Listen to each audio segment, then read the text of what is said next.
Hey, hey, hey, it's me, your crazy Ellen, baker chick, bread maker, weirdo. I want to teach you today how to make focaccia. And most of you probably have had focaccia. It is an Italian bread that's leavened but flat. So it's one of those little flatbread type things, not super flat, but it's maybe, I don't know, this tall, inch tall or so. Before we go on, I want to show you how to find the recipes in all of my YouTube videos. You'll see the title of the video right here, and when you play it, this is just a screenshot, but when you play it, under the screen, down, right across from the title, is that tiny little insignificant looking down arrow. But if you click that down arrow, the recipe is fully written out for you. And then while you're at it, I always appreciate comments, whether it's, I can't wait to make this, or I made it and it was so good, or Ellen, I don't like this recipe at all. That's okay, you can be honest. I always answer my comments. I give it at the very least a thumbs up or a heart, but normally I write something back to you. And if you've made a comment before, you know that to be true. I always answer your comments. So if you make a comment or if you ask a question, make sure to go back to YouTube to find my answer, because I always give you an answer. It's not falling on deaf ears or eyes. I always answer my comments. Okay? So, excuse me. So we're going to make focaccia today. This is a really easy one, people. The absolute hardest part of this bread is peeling and cutting up the garlic. That is the hardest part, seriously. Okay, so we start with water. I'm not going to give you the amounts because they're all in the recipe and I showed you how to find it. So there's water. There is olive oil. And I will tell you that I have two kinds of olive oil in my house, always extra virgin. One is the Kirkland from Costco. That's kind of a basic olive oil. But according to my dad and my husband, this California olive oil is better. So I am pulling out the nicer stuff for this bread because you will taste it. There is a strong olive oil presence. So I'm going to put my olive oil in. Get it all out. Okay. And this is garlic. I think it was about 4 cloves of garlic. And I did put it through a garlic press.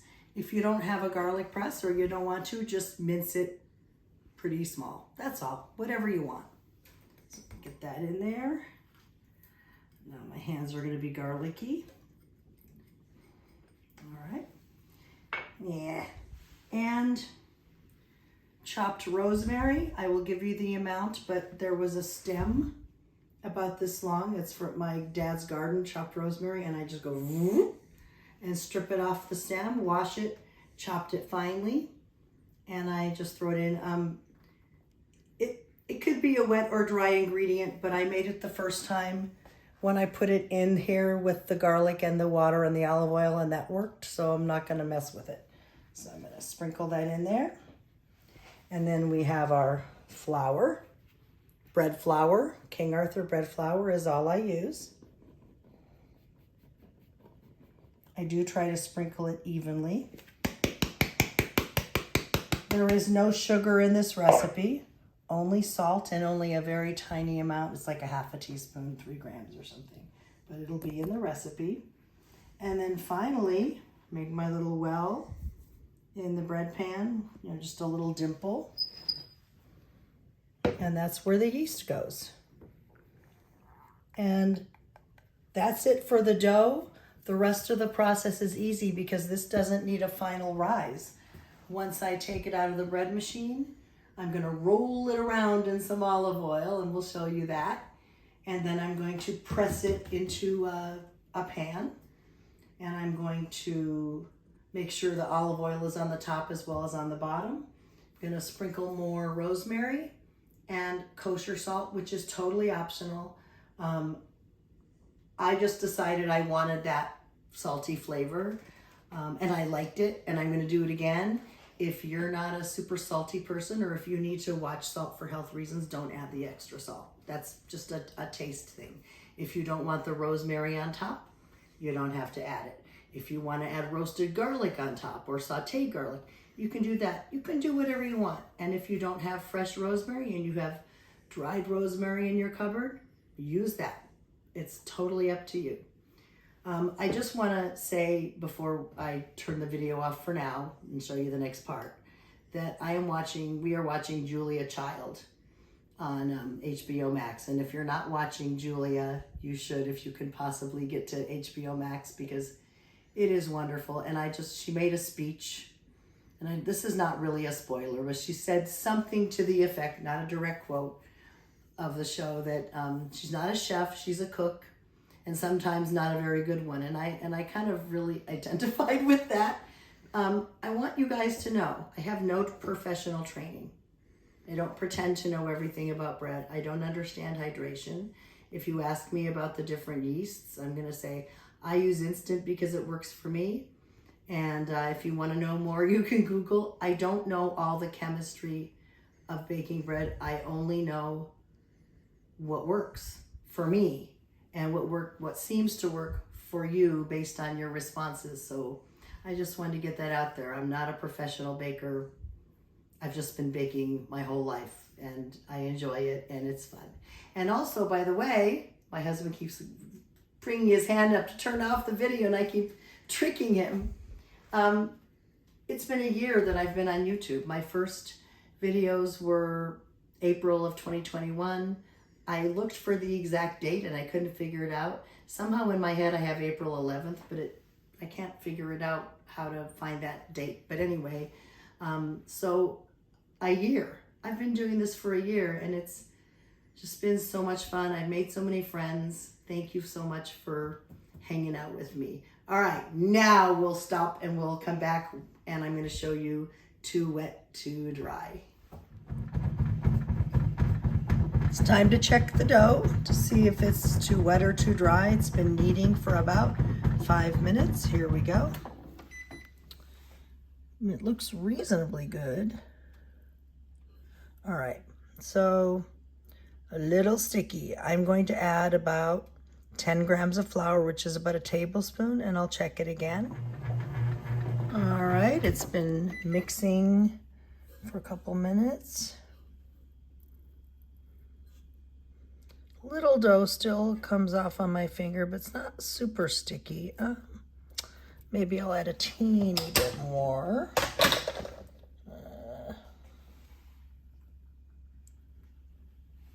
About that much. I don't think it'll need more than this. I want you to remember that the flour amount or the liquid amount is always only a rough estimate. You have to check your dough to make sure it isn't too wet or too dry. I know I harp on that, everybody, but I want you to be successful. So I'm gonna give it a few more seconds. And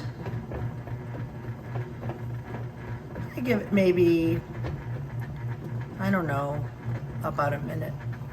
All right.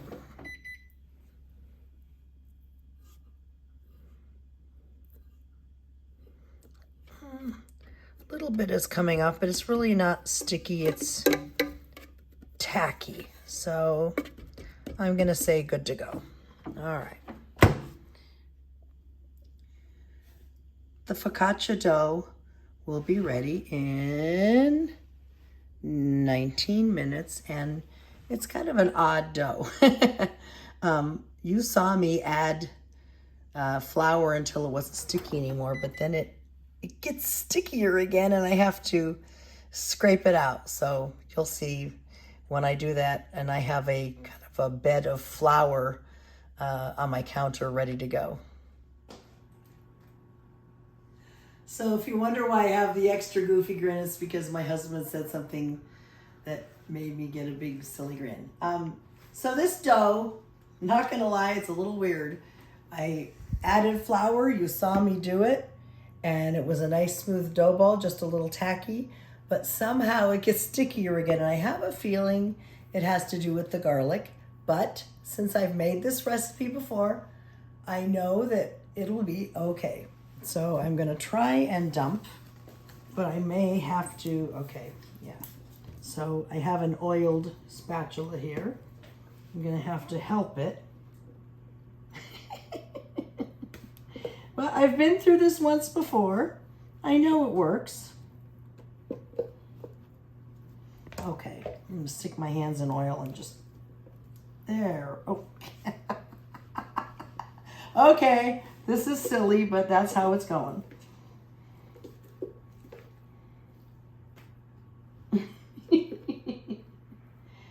All right, almost there.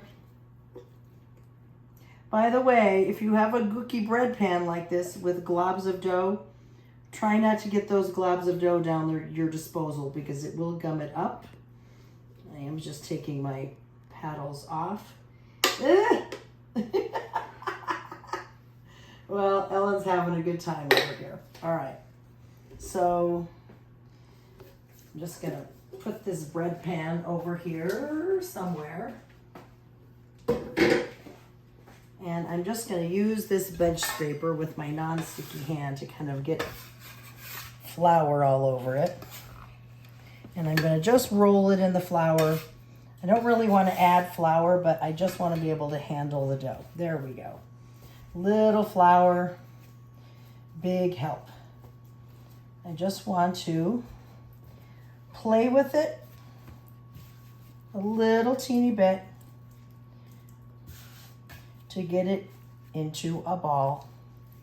Nothing fancy here. Doesn't need to be a perfect shape, and you're gonna see why. But I'm just coating it with dough enough that I can get it to do something instead of sticking to my hands.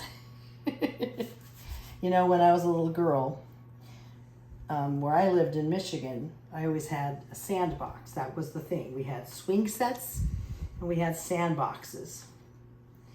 And I loved playing in the sandbox, and we would always, whoever house we were at, we would ask our mom for water so we could, you know, have wet sand and make, we called them mud pies or whatever.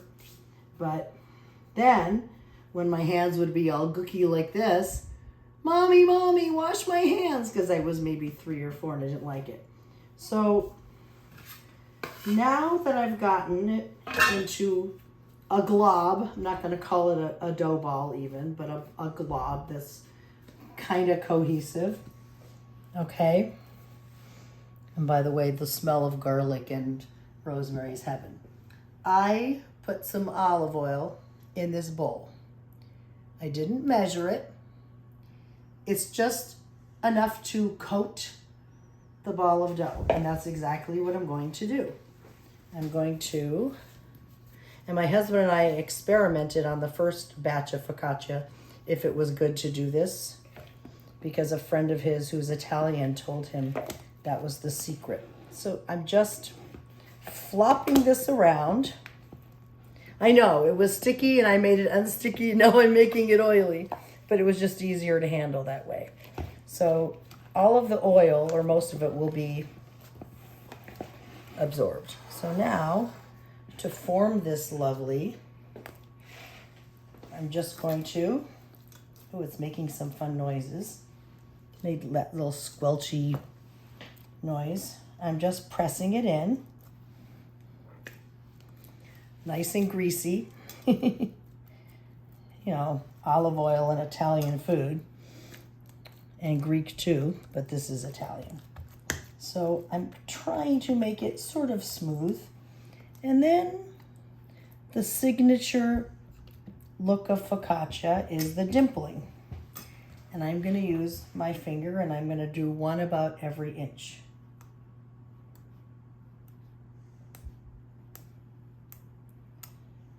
And I did this the first time I made it, and it worked great.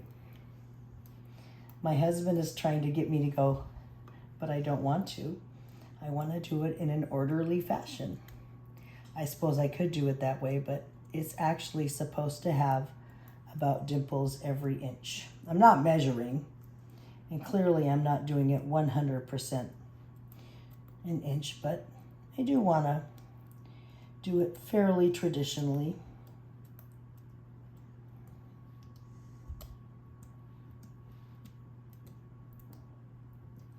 Okay, now you have to give me a second because my hands are too greasy to do anything with.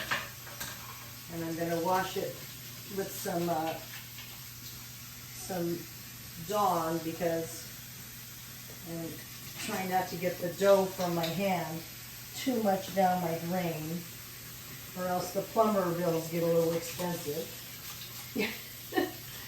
Sorry for the delay with the washing of hands. I'm almost done.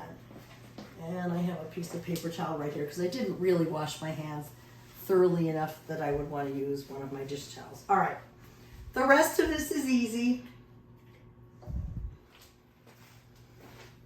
I have more chopped rosemary, a whole other stalk. So this is additional to what I put in.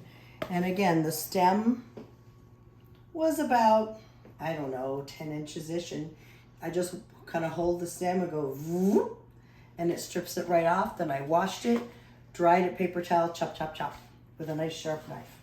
So I'm going to sprinkle the top pretty generously with the rest of the rosemary. Again, can you use dried rosemary? Of course you can. My daddy has rosemary bush that is quite prolific in his backyard, so I asked him, please bring me some rosemary, and he did. You can also buy fresh at the grocery store, as you know, I'm sure. Oh, smells so good. All right. And that's done. Now, here's something optional. I know it's weird. I don't like to put my fingers into the kosher salt, even though you're supposed to do that as a chef. But it gets under my fingernails, and it will anyway right now. But I don't. My hands aren't clean, so I didn't want to stick it into my kosher salt. This may be too much. I'm probably not going to use all of it, and this is totally up to you. If you think that you would like it a little saltier because there's hardly any salt in the dough, then you can use this. If you want to use pink Himalayan salt, you can do that. This is just kosher salt. I like the texture. You do not have to put this kosher salt on. This is just a personal choice, and I think it tastes better that way. So I'm going to get rid of the rest of that. And now I'm going to cover it only long enough until the oven is heated. So you're not really letting it rise so much. It's just, it rests for however long it takes for your oven to heat up. And we're gonna bake this at 400 degrees for 20 to 25 minutes until it's golden brown. And I will also check the temp and make sure it's at least 190 degrees. So I will show you what it looks like. Actually, did you get a nice close-up? One more time. Don't make my people dizzy. So I'm just gonna cover this. It's not really a rise, it's just a teeny bit of a rest till the oven gets to 400 degrees. I'll show you what it looks like when it comes out. Hey, guess what time it is? It's focaccia time! Look at that beauty. And you can see the beautiful rosemary, and it gets all like toasty at the top. And I want to put this down, and I want to show you this, have you hear the sound. So it does have a nice crust on it. You can hear that, right? Okay. So it's pretty loose in the pan. I really can, you can see, just lift it out. And that's what I'm going to do in just a second, and I will show you what the inside looks like. I just literally took this big hamburger flipper type spatula. I was able to get it under the whole thing and lift it easily out and put it on the cutting board. Now, of course, it looks prettier in the serving dish. However, if you want to cut it up to serve, you know, you want to do that. So I'm a little sensitive to heat. I'm going to put my mitt back on so I can just cut this. you can hear the crust. That's a weird statement. You can hear the crust. And I'm just gonna cut one more little square off of here. And that's what it looks like. You can see the steam coming out. It's just out of the oven. I'm not gonna taste it right now because it's a little hot, but I just made it 2 days ago and I got the seal of approval from the husband and the father and my own lips. So guarantee it's delicious. It's chewy, but not hard. So it has the nice crust, but it's chewy, not super soft like a egg bread or something, but it's soft-ish, a little bit chewy, a little bit soft on the inside. And it's absolutely wonderful. And you saw how easy it was. The hardest part is the chopping up of the garlic.